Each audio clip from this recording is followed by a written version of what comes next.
Kom ons maak ons oë toe, dan bid ons saam. Ons almagtige God, Hemelse Vader, Here, U is die Alfa en die Omega, die begin en die einde, die eerste en die laaste, die een wat is en wat was en wat kom, die Almagtige. Here, vanmôre wil ons U opnuut loof en prys en dank vir die geleentheid wat ons het om ook weer na U woord te luister. Here, ons wil ook vanmôre opnuut weer vra, maak ons dankbaar, lei ons deur die waarheid van die woord, werk met die Heilige Gees in ons harte en deur ons verstand, dat ons werklik sal hoor wat U vir ons wil sê, en dat ons dit ook in ons harte en verstand sal aanneem, en dit ook in ons lewens sal gaan uitleef, tot eer van U naam, want aan U kom toe die lof en die eer en die heerlikheid, tot in alle ewigheid, en daarom vra ons nou, Here, spreek tot ons, want ons die kinders wil graag luister, en ons bid dit alles as dit U wil is, in U groot en heilige naam, in die naam van Jesus Christus. Amen. Ons skriflesing vanmôre is dan uit Kolossense 3 uit, daarvan vers 1 af tot vers 17. Ek lees dit vir ons saam. Paulus skryf hier: As julle dan saam met Christus opgewek is, soek die dinge daarbo waar Christus is en aan die regterhand van God sit. Bedink die dinge wat daarbo is, nie wat op die aarde is nie, want julle het gesterwe en julle lewe is saam met Christus verborge in God. Wanneer Christus wat ons lewe is geopenbaar word, dan sal julle ook saam met hom in heerlikheid geopenbaar word. Maak dood dan julle lede wat op die aarde is, naamlik hoerery, onreinheid, hartstog, slegte begeertes en gierigheid, wat afgodediens is, waardeur die toorn van God oor die kinders van die ongehoorsaamheid kom, waarin julle ook vroeër gewandel het, toe julle daarin geleef het. Maar nou moet julle ook dit alles aflê, naamlik toorn, woede, boosheid, laster, skandelike taal uit julle mond. Lieg nie vir mekaar nie, omdat julle die oue mens met sy werke afgelê het, en julle jul met die nuwe mens beklee het, wat vernuwe word tot kennis na die beeld van sy Skepper, waar daar nie Griek en Jood, besnedene en onbesnedene, barbaar, skief, slaaf, vryman is nie, maar Christus is alles en in almal. Beklee julle dan as uitverkorenes van God, heilig en geliefdes met innerlike ontferming, goedertierenheid, nederigheid, sagmoedigheid, lankmoedigheid. Verdra mekaar en vergewe mekaar as die een teen die ander klag het, soos Christus julle vergeef het, so moet julle ook doen. En beklee julle bo dit alles met die liefde wat die band van die volmaaktheid is, en laat die vrede van God, waartoe julle ook in een liggaam geroep is, in julle harte heers, en wees dankbaar. Laat die woord van Christus ryklik in julle woon, in alle wysheid. Leer en vermaan mekaar met psalms en lofsange en geestelike liedere, en sing in julle hart met dankbaarheid tot eer van die Here.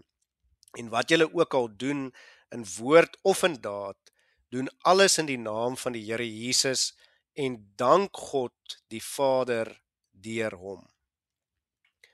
Ek lees vir ons net tot sover. Ek wil vir ons die laaste 3 verse uitlig as ons teksverse.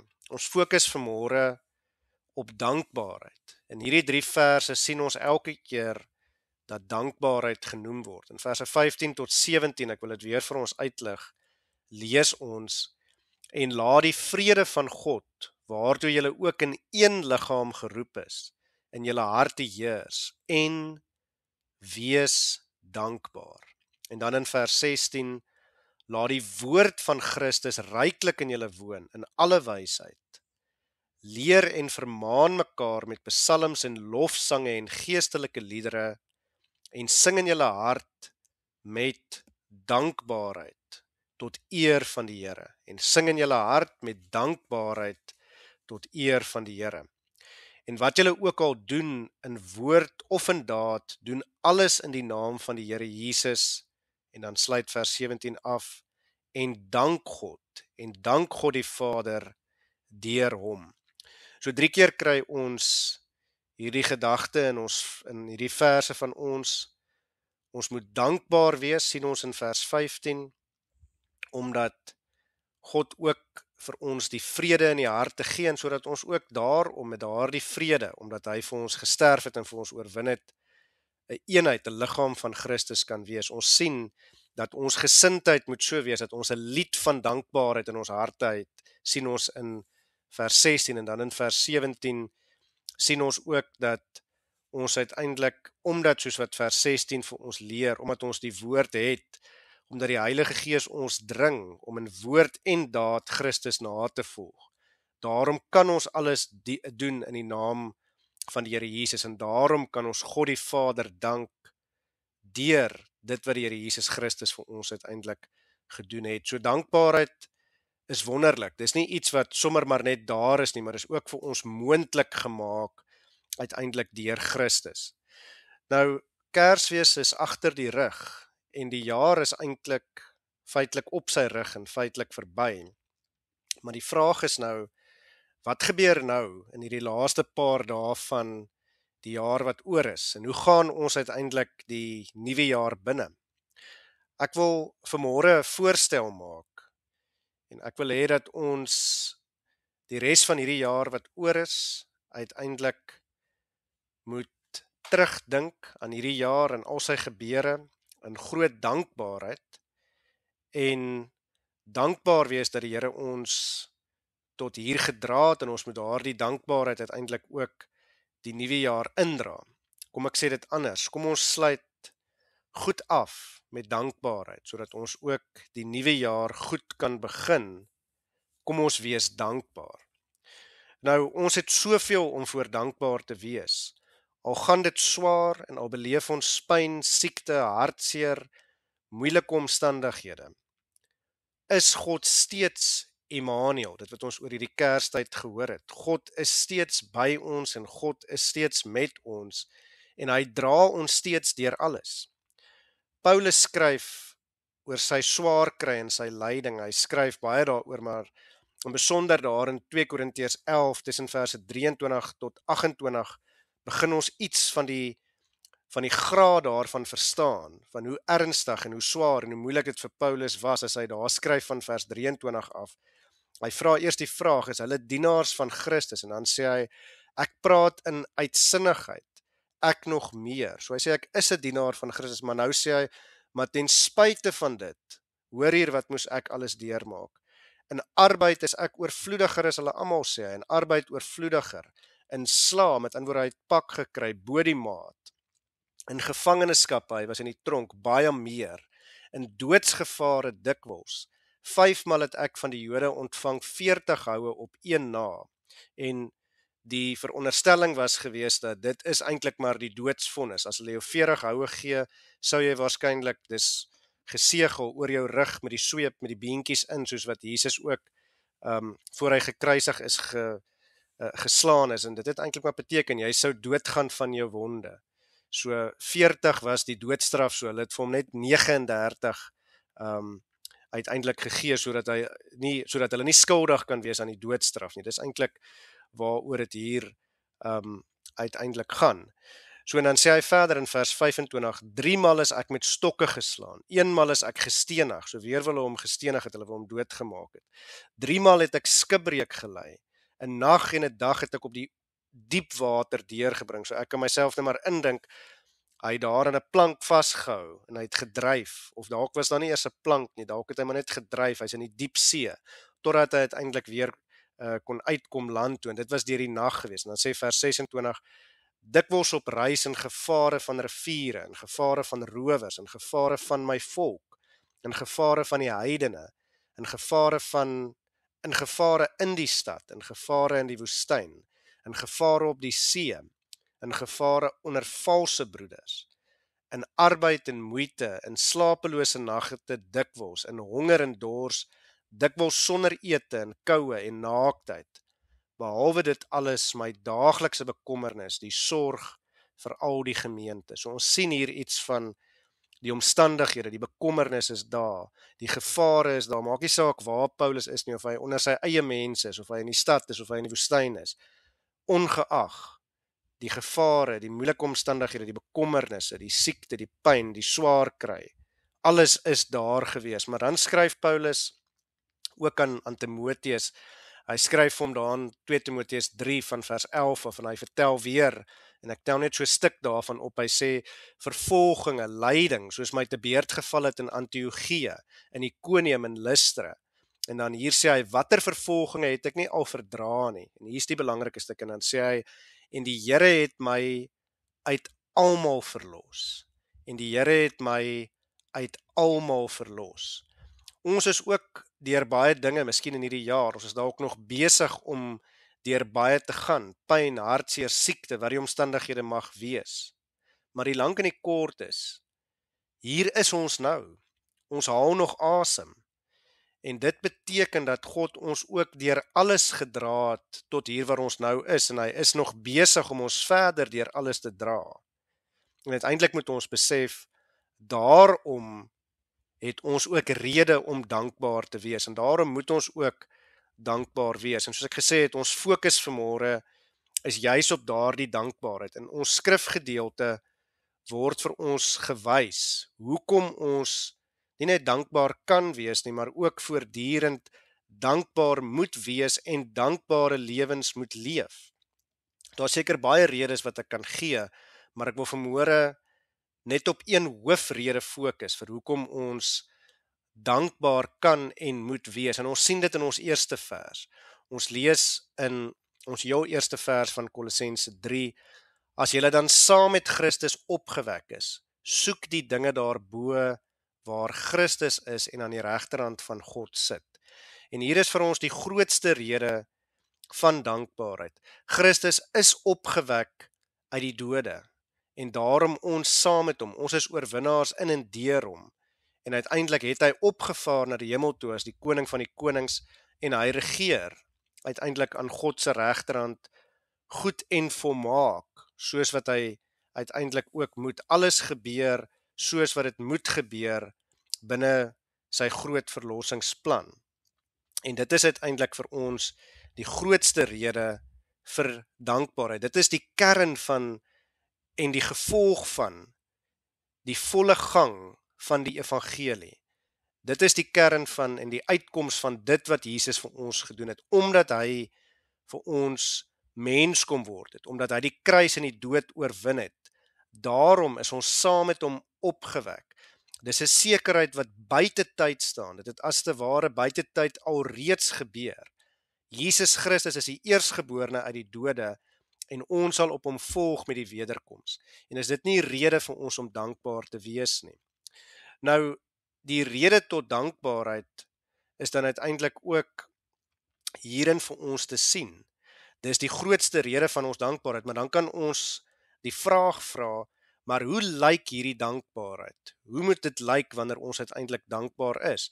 En in 'n sekere sin sien ons die res van die gedeelte wat ons gelees het in Kolossense 3, wys vir ons hoe daardie dankbaarheid uiteindelik moet lyk, en ek wil hê ons moet vanmôre dan ook in die besonder daarop fokus. Hier is 'n aantal punte wat vir ons wys hoe ons dankbaarheid uiteindelik lyk, en die eerste daarvan sien ons in verse 2 tot 4. Nou hou maar die gedeelte oop wat ons gelees het, want gaan dit nie elke keer lees nie, maar dit wat ek sê, kan mens weer in die verse lees.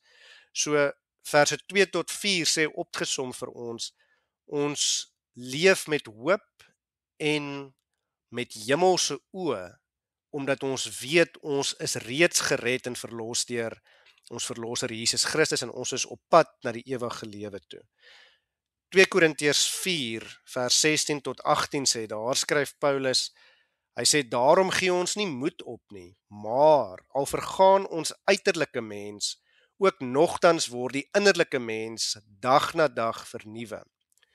Want ons ligte verdrukking, hy praat van hierdie aardse lewe, want ons ligte verdrukking wat vir 'n oomblik is, want ons lewens hier op aarde is in 'n oomblik verby, want ons ligte verdrukking wat vir 'n oomblik is, bewerk vir ons 'n alles ooreentreffende ewige gewig van heerlikheid. Omdat ons nie let in vers 18 sê hy op die sigbare dinge nie, maar op die onsigbare. Want die sigbare dinge is tydelik, maar die onsigbare ewig. En dit is belangrik, dit beteken, as ons nou hierdie vraag vra, hoe lyk ons dankbare lewens? Dit beteken, ons moet ons fokus, ons uitkyk en ons perspektief op die lewe verskuif. Ons moet ophou om net op die slegte en die negatiewe aardse dinge te fokus en om net dit raak te sien, maar ons moet deur dit kyk en ons moet onsself begin oefen en ons moet onsself bly oefen om met hemelse oë te kyk en die goeie en die mooi en die positiewe in alle omstandighede raak te sien.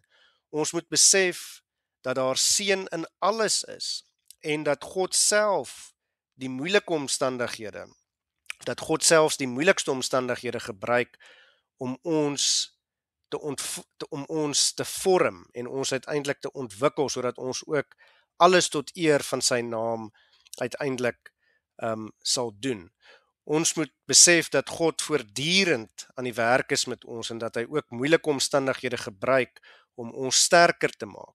En daarom is dit belangrik dat ons uiteindelik saam met Paulus sal besef, wanneer die Here vir hom sê, my genade is vir jou genoeg, my genade dra jou deur al die moeilike omstandighede. Dit moet ons fokus wees, maar ons moet nie altyd net vir mekaar sê hoe swaar dit gaan nie. Ons moet die genade van God en die goeie, ja selfs ook in die slegte dinge begin raak sien, maar dit beteken dat ons 'n kopskuif moet maak. Dan moet 'n kopskuif en 'n perspektief verskuif wees. Ons moet met nuwe oë na die wêreld begin kyk.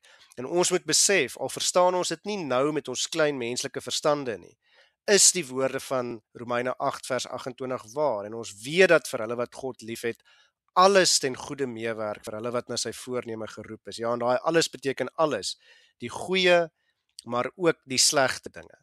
Maar dan die tweede punt wat ons sien, en ons sien dit tussen verse 5 en 9 van Kolossense 2, is hoe lyk daardie dankbare lewe?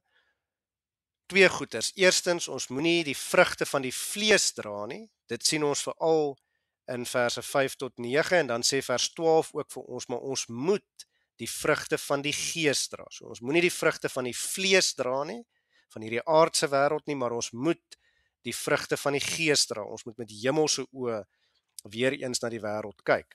Nou in Galasiërs 5 vers 19 tot 21 leer ons natuurlik van die vrugte van die vlees. Ons lees daar, en die werke van die vlees is openbaar, en dit is in 'n sekere sin baie van die dinge wat vir ons genoem word hier tussen vers 5 en 9 van Kolossense 3, en die werke van die vlees is openbaar, naamlik oorspel, hoerery, onreinheid, ongebondenheid, afgodery, towery, vyandskap, twis, jaloersheid, toornigheid, naaiwer, tweedrag, partyskap, afguns, moord, dronkenskap, brassery en dergelike dinge waarvan ek julle vooraf sê, sê Paulus, soos ek al vroeër gesê het, dat die wat sulke dinge doen, die koninkryk van God nie sal beerwe nie. En ons moet dit ook hoor. Die geheim is dus dat my dankbaarheid moet my dring om teen die sonde te bly stry in die krag van die Heilige Gees natuurlik, sodat ek nie meer die vrugte van die vlees dra nie, maar die vrugte van die Gees, en dit uit dankbaarheid, omdat Christus my reeds gered het. Nie dat ek dink ek kan myself deur die vrugte van die Gees te dra red nie, maar ek dra dit uit dankbaarheid uit, omdat Christus my reeds gered het. In vers 12 beskryf vir ons as te ware daardie vrugte van die Gees. En een van die vrugte van die Gees is blydskap, wat amper dieselfde is as dankbaarheid. Blydskap en dankbaarheid, wil ek amper sê, is onlosmaaklik aan mekaar verbind. Maar Galasiërs 5 vers 22 sê dan ook vir ons daardie 9 vrugte van die Gees. Maar die vrug van die Gees is liefde, blydskap, vrede, lankmoedigheid, vriendelikheid, goedheid, getrouheid, sagmoedigheid en selfbeheersing. So ons sien dat dit wat ons dan ook in vers 12 lees, kom weer sterk hier by die vrugte van die Gees deur, maar nie net in vers 12 nie, ook in die res van van hierdie gedeelte wat ons gelees het. Maar dan die derde ding, as ons hierdie vraag vra, hoe lyk 'n dankbare lewe dan? Dan sien ons in vers 9 en vers 10 dat ons moet die ou sondige mens aflê en die nuwe mens in Christus laat opstaan en laat leef. Nou vers 10 sê dat ons meer en meer aan Christus gelyk moet word, en dit beteken dat ons elke dag daarna moet streef om te probeer leef soos Jesus Christus geleef het, en dit beteken natuurlik om sy voorbeeld te volg en sy disippels te wees, en al hoe ons dit kan doen, is as ons hom en sy wil vir ons leer ken, en al hoe ons dit kan doen is om Bybel te lees, om kerk toe te gaan, en om ons kennis van wie hy is en wat sy wil vir ons lewens is, uiteindelik daardeur te versterk. Vers 16 wat ons teksvers was, sê laat die woord van Christus ryklik in julle woon in alle wysheid. So hoe woon die woord van God in ons? Wanneer ons Bybel lees, wanneer ons kerk toe gaan, Bybelstudies bywoon, wanneer ons besig hou met die dinge van God, maar in die besonder, wanneer ons sy woord, die Bybel lees, dan kan die woord ryklik in ons woon, en dan sal ons weet, wie is God, wie moet ons navolg, en wat is sy wil uiteindelik vir ons lewens, en dan sal die Heilige Gees die wysheid ook in ons hart en ons verstand werk, om dit wat ons in die woord lees, in ons lewens toe te pas, tot eer van God. Eintlik, wanneer ons hierdie gedeelte lees, en hierdie punt maak, dat ons die ou sondige mens moet aflê, en die nuwe mens in Christus moet opneem, kan dit nie beter gesê word nie, as wat die Heidelbergse Katekismus Sondag 33 dit stel. Nou, ek wil vir ons die hele Sondag 33 lees, daar's 3 vrae in hierdie Sondag. Die eerste vraag is vraag 88, en die vraag vra, uit hoeveel dele bestaan die ware bekering van die mens? En die antwoord, uit 2 dele. Die afsterwing van die ou mens en die opstanding van die nuwe mens. En die gedeeltes wat hier aangegee word, soos by elke katekismus vraag, is Romeine 6, 1 Korintiërs 5, 2 Korintiërs 7, Efesiërs 4, en ook ons skrifgedeelte van vanmôre, Kolossense 3, vers 5 tot 10. Maar dan vraag 89, wat is die afsterwing van die ou mens? En die antwoord is, dit is 'n hartlike berou daaroor dat ons God deur ons sondes vertoren het, sodat ons dit hoe langer hoe meer haat en ontvlug. En dis wat dit beteken om meer en meer aan Christus gelyk te word. So dit is baie belangrik, maar let ook hierop, dit beteken dat ons sondes voor God moet bely, en dat ons moet vlug van ons sonde af, en dit nie meer moet doen nie. En dan die laaste vraag hier is vraag 90, en vraag 90 vra die vraag, wat is die opstanding van die nuwe mens? En die antwoord, dit is 'n hartlike vreugde in God deur Christus, en 'n lus en liefde om na die wil van God in alle goeie werke te lewe. En dit is baie belangrik, dat dis die opstanding van die nuwe mens. Ons wil uit dankbaarheid, met 'n hartlike vreugde, wil ons uiteindelik tot eer van God lewe. Maar ek wil ook vir ons die volgende vers lees, omdat ons nou ook met dankbaarheid te doen het, en hoe dankbaarheid lyk. Die volgende vraag is vraag 91, en daardie vraag vra, maar wat is goeie werke? Want ons het nou hier gehoor, ons moet na die wil van God in alle goeie werke lewe in vraag 90. So nou vraag 91, vra dan die vraag, wat is goeie werke? En die antwoord, net die, met ander woorde die werke, wat uit 'n ware geloof, volgens die wet van God, alleen tot sy eer gedoen word, en nie die wat op ons goeddinke, of op insettinge van mense gegrond is nie. So wat mense sê, en mense se opinie van wat reg en verkeerd is, maak nie saak nie. Wat die Bybel sê wat reg en verkeerd is, dis wat saak maak. Maak nie saak of die meerderheid iets sê nie. As een sê wat die Bybel sê, dan is dit uiteindelik nog steeds die waarheid, ongeag of dit net een persoon is wat dit sê. So ons moet raak sien, die doel is uiteindelik soos wat vers 11 ook vir ons sê, en soos wat vers 11 dit stel, sodat Christus alles in almal kan wees, sodat Christus alles in almal kan wees. Dan ons vierde antwoord op hierdie vraag, hoe lyk 'n lewe van dankbaarheid, sien ons in verse 13 en ook in vers 15.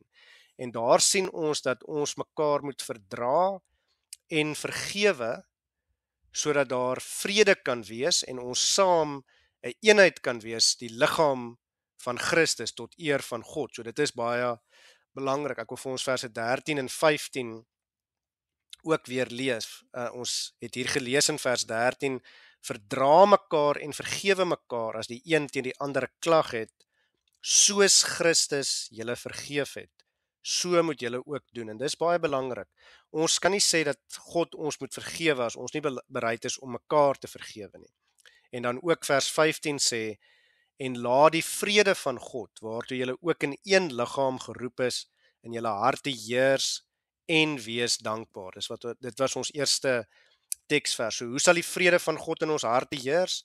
As ons vredemakers is en as ons mekaar vergewe. En dit is baie belangrik. En dan die volgende punt, ons 5de punt op hierdie vraag, hoe lyk 'n lewe van dankbaarheid? Ons sien dit in die vers tussen verse 13 en 15 vers 14, en daar word gesê dat ons mekaar moet lief hê. Die samevatting van die wet is natuurlik die liefde teenoor God en liefde teenoor ons naaste. Dit is wat ons in hierdie Kerstyd ook bespreek het, die liefde van God teenoor ons, en daarom sê vers 14, en beklee julle bo dit alles met die liefde wat die band van die volmaaktheid is. So dit alles gaan oor God se liefde en ons wat die voorreg het, omdat die Heilige Gees daardie liefde in ons harte uitgestort het, om dit ook weer te kan uitstraal na die wêreld om ons, in ons liefde teenoor God en ons naaste. Dan ons 6de punt, as ons hierdie vraag vra, hoe lyk hierdie lewe van dankbaarheid, dan sien ons ook in vers 16, ons moet mekaar ook leer en vermaan met daai lied in ons hart. So as ons werklik lief is vir mekaar, sal ons mekaar dan ook reg help en ons sal mekaar se sondes uitwys en ons sal ook vir mekaar bid. Die wêreld sê so maklik, moenie my oordeel nie en ons mag nie oordeel nie. En ek sê nee, as ons werklik lief is vir mekaar, sal ons mekaar oordeel sodat ons nie by die oordeelsdag veroordeel word nie. En dis belangrik dat ons dit sal onthou, as daar ware liefde is, kan ons nie maar net alles laat gaan en alles in vrede laat wanneer mense sonde doen en ons kop wegdraai na die ander kant toe nie. Nee, as ons werklik lief is vir ons naaste, sal ons naaste uiteindelik reg help en vermaan. En dit natuurlik in liefde, maar is belangrik dat ons dit ook sal doen. Maar ook belangrik, en ons sal mekaar ook bemoedig en ondersteun en positief opbou en moed inpraat, sodat ons in alles dankbaar sal wees. Dit is ook wat vers 16 verder vir ons leer. In Tessalonisense 5 vers 18 lees ons ook, in 1 Tessalonisense lees ons ook, of in 2 Tessalonisense eerder lees ons, dat daar geskryf word, wees in alles dankbaar, want dit is die wil van God in Christus Jesus oor julle. En dis belangrik dat ons dit sal hoor. In alles moet ons dankbaar wees. So ons moet ook dankbaar wees in die moeilike omstandighede, die pyn, die hartseer, die siekte, dit wat ons nie verstaan nie. Ook in daardie omstandighede moet ons dankbaar wees. Hoekom? Want dis God se wil dat ons moet dankbaar wees, maar dit beteken weer eens dat ons uitkyk, ons fokus sal moet verskuif en dat ons deur die omstandighede van hierdie wêreld sal moet begin kyk en sal moet let op die hemelse dinge. Ons sal moet let daarop dat ons reeds oorwinnaars in en deur Christus is, dat ons opgewek sal word by die wederkoms en dat ons die ewige lewe sal beerwe, omdat Jesus vir ons mens kom word het, vir ons kom sterf het aan die kruis, met sy bloed ons sondes afgewas het en vir ons die dood oorwin het deur op die 3de dag uit die dood uit op te staan.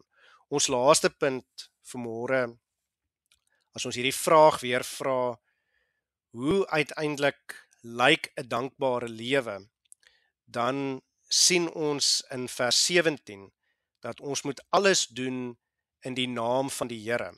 En dit beteken noodwendig dat ons alles sal doen tot eer van God en ook alles sal doen uit dankbaarheid teenoor God.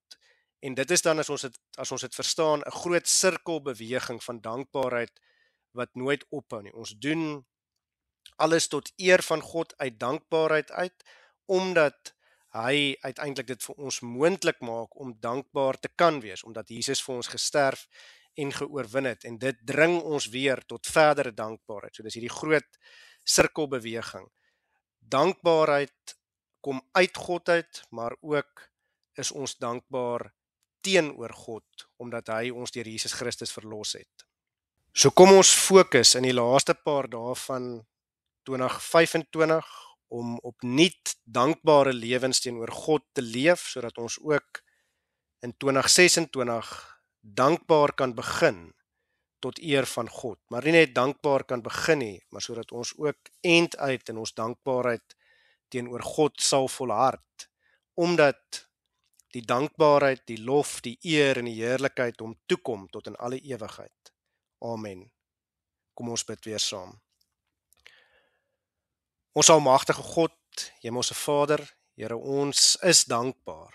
Maar Here, ons vra dat U ons ook elke dag nog meer dankbaar sal maak, dat U met die Heilige Gees in ons harte en ons verstand sal werk, dat ons nie net sal sê dat ons dankbaar is nie, dat ons nie net dankbaarheid sal beleef in ons harte en ons verstand nie, maar dat ons ook dankbaarheid sal leef, dat dit ook in ons lewens sigbaar sal wees en dat ons werklik lewens van dankbaarheid sal leef in die diepe besef dat U vir ons gesterf en oorwin het, dat ons rede het om dankbaar te wees. Ja, Here, gee dat die dankbaarheid werklik, soos wat vers 16 van Kolossense 3 vir ons leer, 'n lied in ons hart sal wees en dat ons daardie lied ook so sal sing dat almal dit sal sien en sal hoor wanneer hulle ook na ons lewens kyk. Nou Here, U ken elkeen van ons, U weet wat ons omstandighede is. U weet van elkeen van ons wat siekte, beserings, moeilike omstandighede, hartseer en pyn deurmaak. En Here, daarom wil ons vra, werk ook opnuut weer met die Heilige Gees in ons harte en deur ons verstand, en gee dat ons werklik in alle omstandighede dankbaar sal wees, ook in die moeilike omstandighede, maar ook dat ons hier in die blye tye nie sal vergeet nie, maar dat ons sal weet, ons het rede om dankbaar te wees, omdat U vir ons mens kom word het, dit wat ons in hierdie Kerstyd dan ook gevier het, omdat U vir ons die sondelose lewe in ons plek geleef het, omdat U vir ons die straf, die toorn en die godsverlatendheid aan die kruis dan ook verdra het, en omdat U vir ons oorwin het, sodat U ook uitgeroep het aan die einde aan die kruis, dit is volbring, dat U ook vir ons die ewige dood verslaan het, deur op die derde dag uit die doodheid op te staan. En Here, gee dat daardie besef ons hele lewe sal rig en sal lei, sodat ons ook werklik in alles wat ons doen dankbaar sal wees, en dat ons daardie dankbaarheid ook tot eer van U naam sal leef. En Here, vir elkeen van ons wat deur moeilike omstandighede gaan, wil ons vra, wees ons naby, bring vir ons genesing, maak vir ons gesond, en gee dat ons werklik in alles wat ons doen lewens van dankbaarheid sal leef, dat ons in alles wat ons doen die lof en die eer en die heerlikheid wat U toekom ook aan U sal bring. Here, al hierdie dinge vra ons en bid ons nie omdat ons dit verdien nie, maar alleen as dit U wil is, in die groot en heilige naam, in die naam van Jesus Christus. Amen.